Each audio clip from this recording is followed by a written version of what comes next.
ঢাকা শহরে থাকেন, তাহলে যেসব বিষয়ে আজ থেকে আপনি সাবধান হবেন। নাম্বার 1, ফার্ম গেটে দেখতে পেলেন একজন মানুষকে অনেকগুলো মানুষ ধরে আঘাত করতেছে, অনেকগুলো মানুষ তাকে পেটাচ্ছে এবং সেই লোকটি আপনাকে ডাকছে, ভাই আমাকে একটু সাহায্য করুন, আমাকে একটু হেল্প করুন।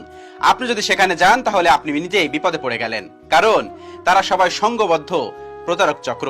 আপনি সেখানে গেলেন মানে আপনার কাছ থেকে ফোন, মানিব্যাগ সবকিছু তারা কেড়ে নিবে, সাবধান হন। নাম্বার 2, ওভারব্রিজের উপর এক মহিলা কাঁদছে যে তার সঙ্গে যে দেখা করতে আসবে তার ফোনে একটা ফোন দিতে হবে।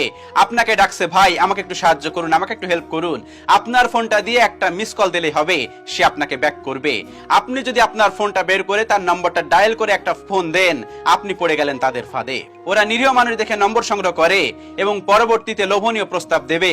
যদি কোনোভাবে আপনি প্রস্তাবটি মেনে নেন তাহলে আপনাকে সেখানে নিয়ে যেয়ে বিভিন্ন রকমের ব্ল্যাকমেইল শুরু করবে, খুবই সাবধান। নাম্বার 3, শাহবাগ, যাত্রাবাড়ি, মহাখালী আপনি জ্যামে আটকে আছেন।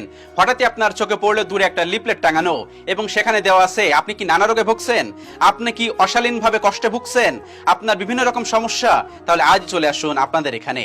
এবং আপনি যদি সেখানে যান তাহলে আপনিও পড়ে গেলেন কোন একটা ফাঁদে। যাওয়ার সাথে সাথে তারা আপনাকে নানা রকম কথা বলবে এবং বলবে আমাদের কাছে রুম রেটের ব্যবস্থা আছে, ইত্যাদি ইত্যাদি। এখান থেকেও সাবধান। নাম্বার 4, রাস্তায় সুন্দর চোখের বুরকাওয়ালি আপনাকে ডাকছে। সে আপনাকে প্রেমের প্রস্তাব দেবে না, সে আপনাকে বিভিন্ন রকম ইশারা দিবে। তার ইশারায় যদি আপনি মগ্ন হয়ে তার আস্তানায় ঢুকে পড়েন তাহলে আপনিও পড়ে গেলেন কোন একটা ফাঁদে। তখনই মেয়ে দিয়ে আপনাকে ব্ল্যাকমেইল করা হবে। কি বুঝলেন? সবকিছু হারাবেন, মোবাইল হারাবেন এবং মান ইজ্জত হারাতে পারেন। তাই সাবধান এইসব বুরকাওয়ালি সুন্দর চোখ মেয়েদের থেকে। নাম্বার 5, গাবতলী, সাইদাবাদ, সদরঘাট, মাওয়া, আরিসা, দৌলদিয়া, বিভিন্ন জায়গায় আপনি বসে আছেন, বাসে কিংবা ফেরিঘাটে বসে আছেন। দূরে দেখতে পেলেন কেউ তাস খেলছে, আপনি যদি কাছে যান পড়ে গেলেন বিপদে, আপনিও পড়ে যেতে পারেন কোনো ফাঁদে।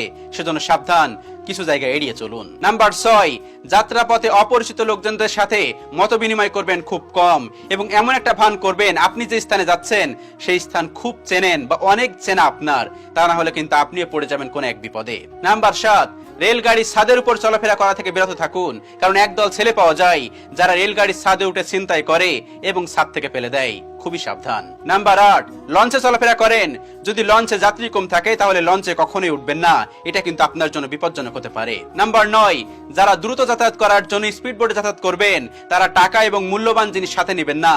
মনে রাখবেন এই সমস্ত স্পিডবোটের মালিকরা যারা স্পিডবোট চালাচ্ছে তারা কিন্তু একটা নির্জন জায়গায় আপনাকে নিয়ে যাবে এবং সেখান থেকে আপনার কাছ থেকে যা কিছু আছে ছিনতাই করে নেবে এবং আপনাকে নির্জন জায়গায় নামিয়ে দেবে, কারণ আপনি তখন কিছুই বলতে পারবেন না। সেজন্য এই ধরনের স্পিডবোটে যখন চলাফেরা করবেন দ্রুত যাতায়াত করার জন্য সাবধান। সাথে পার্সোনাল বা এবং বড় কোনো কিছু নিবেন না, যেমন স্বর্ণ, অলংকার, গহনা।